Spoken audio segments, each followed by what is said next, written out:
here are the things that I would say, and I deal with it at the college level still. You'd be amazed how many college players still go see, and usually it's their dad, but sometimes it's a hitting coach. I would tell you that my first conversation with them, if I know it's happening, is just say, hey, I know you're working with this hitting coach. As long as you're having success, and what does success look like? I think we have to be on the same page of what that is. It's not hitting 250 and with no power. But as long as you're having success, I'm not gonna bug you. If you are having success, again, I don't care. I'm not gonna turn a 400 hitter into a 200 hitter, and that's fine. I would say that if they're not having success, they're doing things that you're seeing like, hey, this person's going to a hitting coach.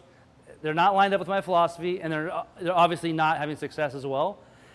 I would tell you that the biggest thing as coaches and as parents that we deal with is communication. We gotta talk to the players, and sometimes we have to talk to the parents and say, hey, here's what's going on. Your son is going, or daughter is going to this hitting coach. Doesn't really line up with my philosophy, which I'm okay with, but your son or daughter is also hitting 200, struggling to get a spot in the lineup, or they're batting ninth in the lineup.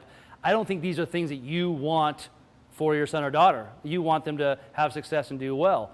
So if you want me to leave them alone and not incorporate my philosophy on them, that's fine, I'll leave them alone. And I think that's just something that 2018 we have to deal with to a degree, and say, okay, that's fine. Just understand that if they don't have success though, that also means that, I'm not going to put them in the starting lineup, or they might not get as many opportunities. It's not because I'm mad that they're going to the hitting coach, it's because they're not having success.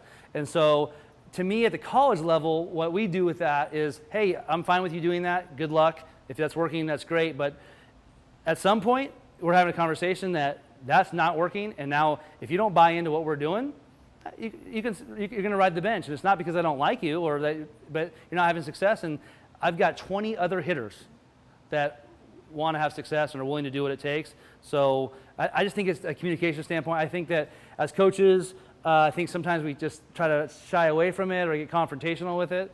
I would invite it in, say, hey, let's talk about it. And I see what you're doing. It's great that you're finding outside help. That's great.